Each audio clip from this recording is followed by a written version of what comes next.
Greetings, my dear friends. The year 2022 will go down in history as the one that showed a multitude of emotions as far as mankind is concerned. From the fear of COVID, the fear of the unknown with COVID running amok, to exhilaration with the advent of vaccines and vaccination commencing. Slowly, the world started limping back to normal.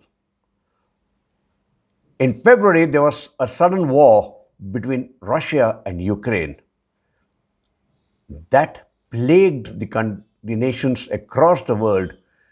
And of course, don't forget, China continued flexing muscles, whether it was across the Taiwan Straits or in Arunachal and Ladakh in India, or at a multitude of other locations globally.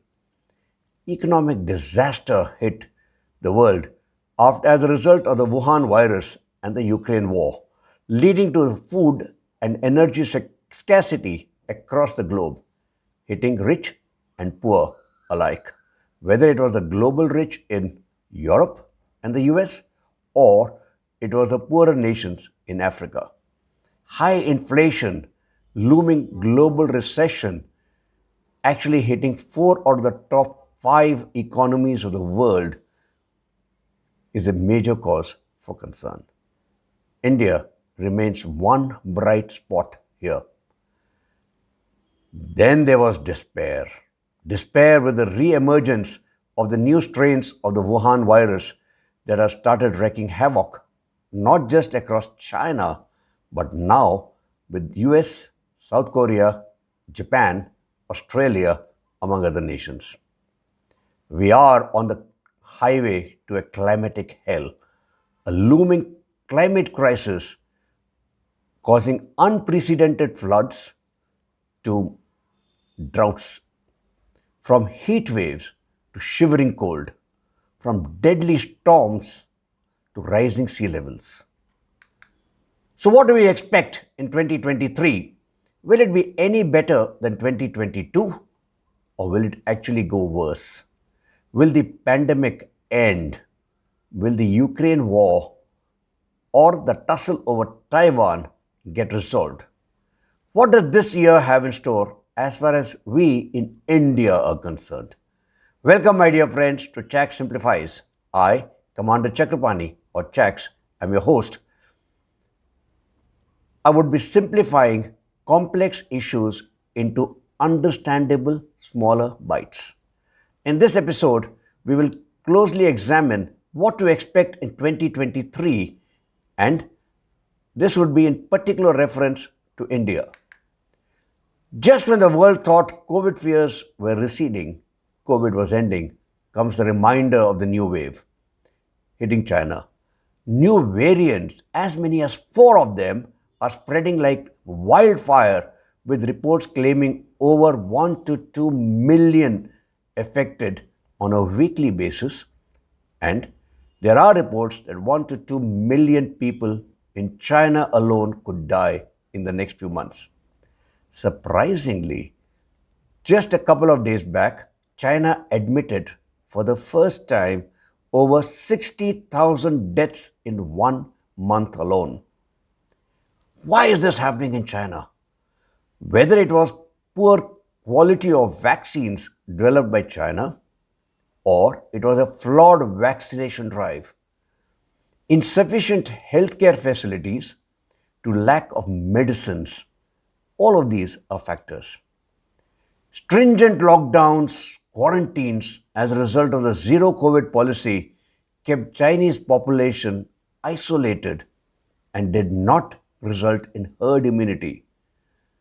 The recent sudden opening of China, to the extent of it being an absolute U-turn from the zero COVID policy, has released millions of Chinese free to travel across the country and abroad without vaccination. And this undoubtedly is creating this new wave. There are reports as many as 25% of people coming from flights from China are testing positive. COVID is raising its head all of a sudden anew in US, Japan, South Korea, Australia, Singapore, among other countries. The US is reporting over 40,000 cases on a daily basis. Yet, when nations start to impose travel restrictions from travelers from China, China threatens reciprocatory measures against these countries. For example, Japan and South Korea.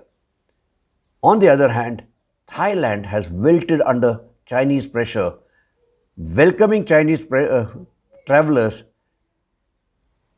Surprising is the Deputy Prime Minister of Thailand actually received the passengers coming from the first flight from China. So, how do we win over COVID? There is no substitute for eternal vigilance. We would have to be vigilant against new strains, upgrade vaccines regularly and on an ongoing basis, and a mandatory vaccination of the global population. Sadly, there are countries, especially in Africa, for example, Burundi, Haiti, or even Yemen in the Middle East, which haven't vaccinated even 5% of their population. So, will the pandemic end in 2023? Will we see a return of the masks and the travel restrictions? I don't know, but I do know one thing for sure.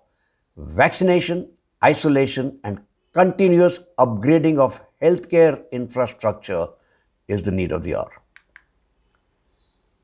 Prime Minister Modi very recently said, "This is not a time for war." Yet, our world in 2023 has conflict written in bold letters all over. There is an ongoing war in Ukraine. China and US, two of the world's largest economies, are in the middle of a trade war. Taiwan is simmering and could boil over any time. There are tensions in the Korean Peninsula, nuclear tensions at that. The rift between the US and Saudi Arabia seems to be widening with uncertainty in the Persian Gulf. Collapse of Pakistan and the future of the nuclear weapons there is a cause of major concern. Islamic fundamentalism is rising across the globe. These are some of the important issues. There are a multitude of other minor strifes. The Ukraine war is in a stalemate. There is no clear winner, but surely both Ukraine and Russia would end up as losers from this war. Russia has dug in for the winter, and its spring offensive will hold the key to the end of the war. It did offer a ceasefire during the Orthodox Christmas in January, but this was not heeded. There does not seem to be an end in sight, with the US, on one hand, egging Ukraine on with an additional $3 billion military aid, including Patriot missiles. NATO is following suit. And don't forget, during the recent visit of Zelensky to the US, the Congress has promised to consider a multi-billion dollar aid and assistance package. This is being reported as the dawn of a new phase in the war. Yet, there are fissures within NATO and the US on how long do we continue and at what costs. Looming economic difficulties with fears of recession and unprecedented high inflation in many countries in Eurozone and the US, looking at inflations of over 10%, while traditionally inflation here was around 2 to 3. Energy shortages are likely to make this war or make continued support a matter of time. US and China continue in their trade war. The US has designated China as its principal adversary and has placed restrictions and embargo on export of technology and high-end chips, among other items. It has made it difficult for Chinese telecom companies to export their hardware and operate in the US in the name of security issues. Don't forget, election will happen soon in the US and campaigning will start sometime to the middle of this year.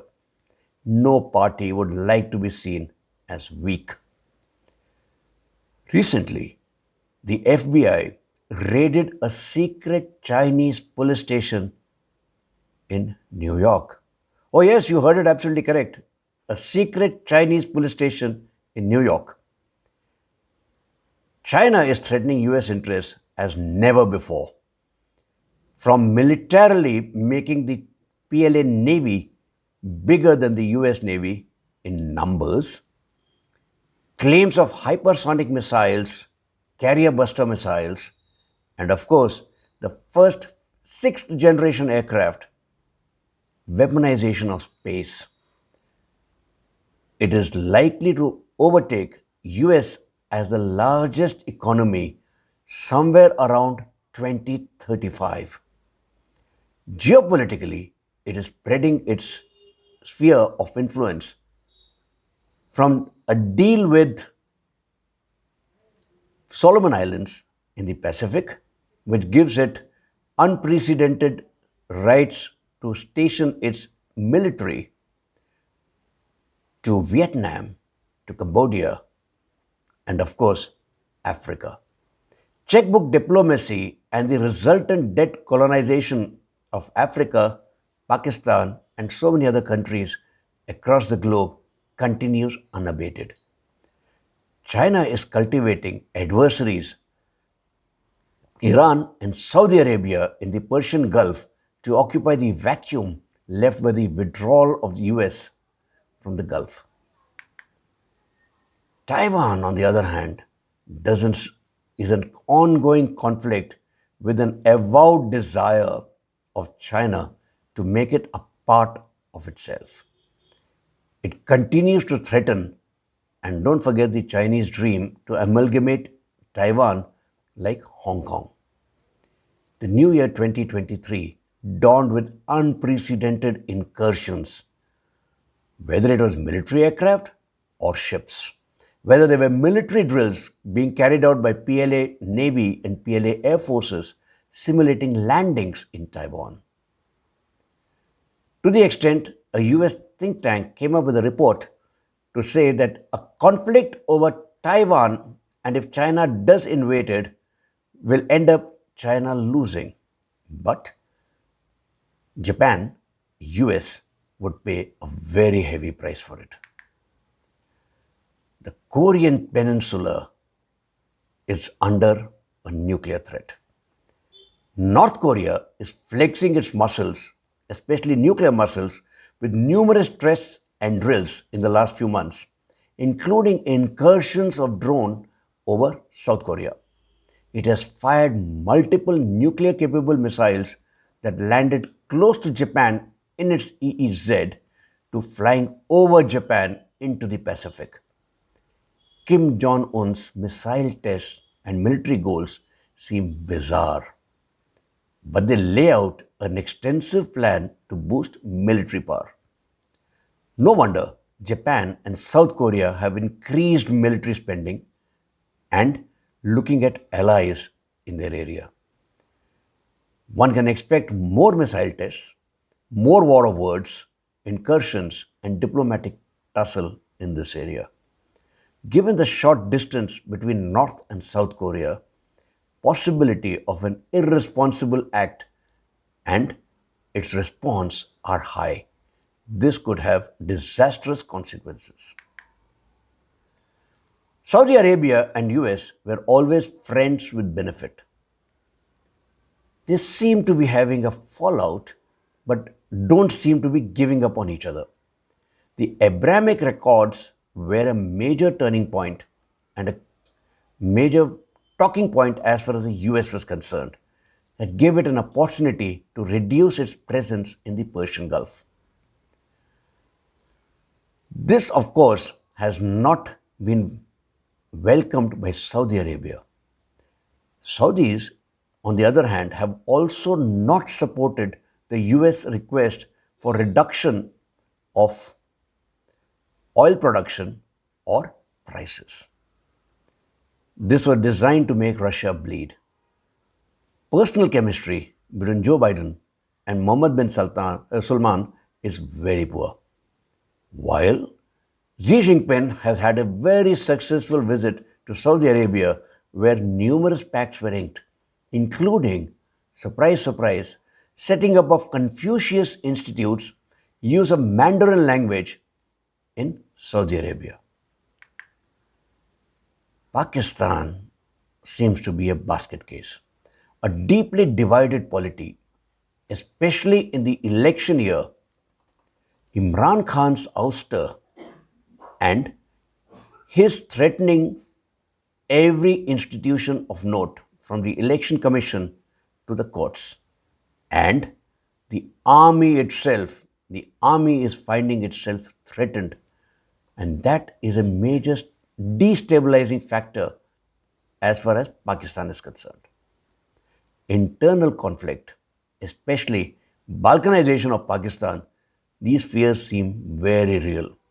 The Tehrik-e-Taliban Pakistan has declared a parallel government in the Waziristan and Pakhtunistan area with two zones, the North Zone and the South Zone. Balochistan, Sindh, and now even Gilgit-Baltistan seem ready to succeed out of Pakistan. The threat of FATF and the IMF conditions as far as lending of more money to Pakistan is concerned are concerns that do not go away. Nuclear terrorism seems to be raising its head all over again. As recently as the 27th of December, uranium was seized from a package originating from Pakistan in the Heathrow airport. Crippling economic downturn with forex reserves of less than 4.2 billion, sufficient only for 2 to 3 weeks of imports, inflation of over 27%, unemployment, all are reasons why Pakistan could break up. The withdrawal of the US from Afghanistan gave Taliban a platform to promote terrorism. All neighbors of Afghanistan are wary and watchful. Taliban's sister, Tehrik-e-Taliban Pakistan, is raising its head and declaring its, well, not really declaring, but almost declaring its independence or an independent state within Pakistan. All regions globally that see sectarian strife has Islamists playing a major role, whether it is Yemen to Palestine or Lebanon to Ethiopia. The Great Lakes region, which includes the Congo, to the Sahel region, both in Africa, where ISIS and Islamists have control over 40% of the area. Even Europe, like Sweden, Denmark, Netherlands, even the UK, are seeing rising Islamic fundamentalism. In Iran, there is significant unrest, the most serious to date, after the killing of Mahsa Amini in the anti-hijab protests. These protests don't seem to be stopping. ISIS Khorasan is very active in Afghanistan, and very recently it caused a major explosion at a venue where Chinese delegation was to meet Afghanistan. ISIS Khorasan, don't forget, has the avowed plan to make this region Sharia compliant. Around India, Islamists are active in Nepal, Bangladesh, and Sri Lanka, promoting hatred across India through use of front organizations like the PFI and others. So, by the looks of it, conflicts of 2022 will roll over in 2023 with no major resolution in sight. Will we see a new conflict developing in the resource rich Pacific, where on one hand the Chinese have moved into Solomon Islands, on the other, to counter, Australia seems to be moving in with a new security pact with Papua New Guinea. China is being countered with AUKUS, Quad, and a number of bilateral defense pacts between Japan, Australia, and South Korea. Significantly enhanced military spending by Japan and South Korea is already happening. The renaming of Asia Pacific to Indo Pacific and its importance is not lost. There are a number of other simmering conflicts, from the one in Azerbaijan, Armenia, to the usual hotspots in Lebanon, Syria, Iraq, Yemen, Ethiopia, et al.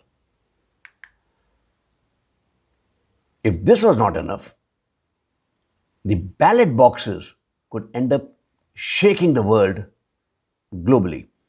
There are important elections that would take place in 2023. For India, what are more important are the elections in Turkey, Thailand, Pakistan, and Bangladesh. In Turkey, the elections would result in one of the two: either the strongman Recep Tayyip Erdogan coming back to power, or Simozan of the Young Party or Muharrem İnce of the Homeland Party may come in. The victory of the opposition can mark a radical shift in Turkey's policies, especially with respect to India.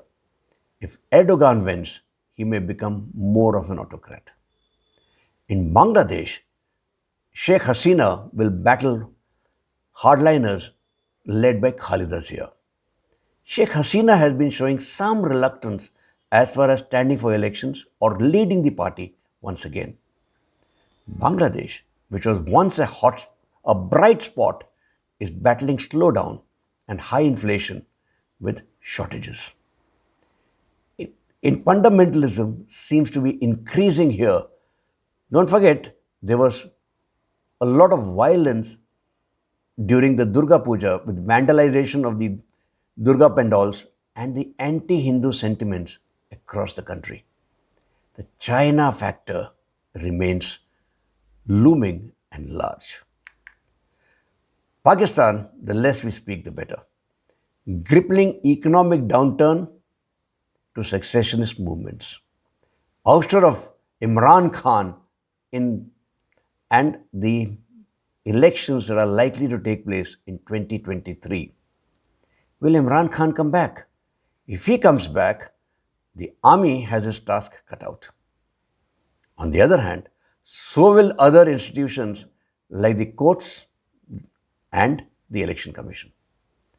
The army's image has been threatened by never before. There are fears of survival of democracy itself. Don't forget, COVID-19 or the Wuhan virus delivered a global economic shock of an unprecedented magnitude. It disrupted global supply chains, slowed growth, and unleashed fears of recession. In February, Russia invaded Ukraine. The slowdown was further magnified, and now economists predict recession in 2023, or at best a very feeble economic growth lasting all of 2023 and even beyond.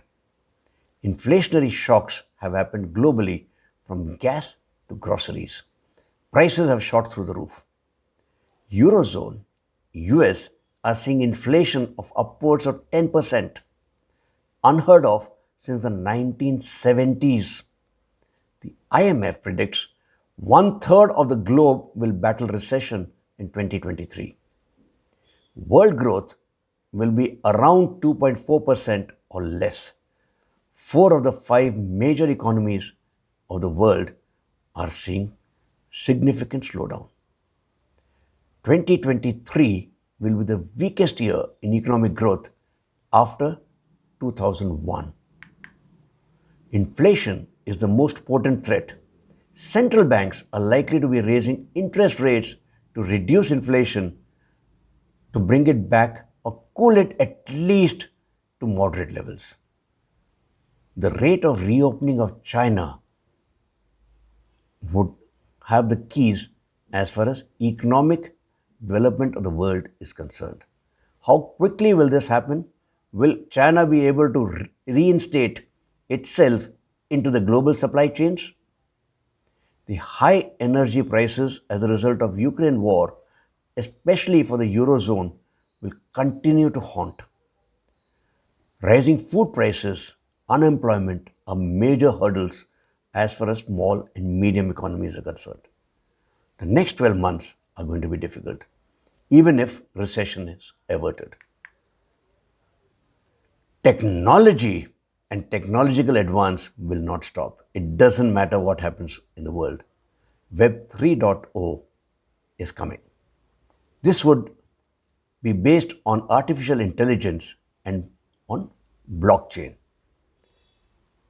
Augmented reality, virtual reality will become even more significantly prevalent in our everyday lives. The opening of space, both for military and civilian purposes, the enhanced importance of cybersecurity, and even more sustainable technology. India is leading this race with green hydrogen projects, solar alliance, and so many other things. We will talk about this in a while. Ultimately, the question will always remain, who will leverage technology better? Will this technology actually democratize the globe or the other way around? So, what is India's view as far as 2023 is concerned? Everything, sadly, in India is looked through a political lens.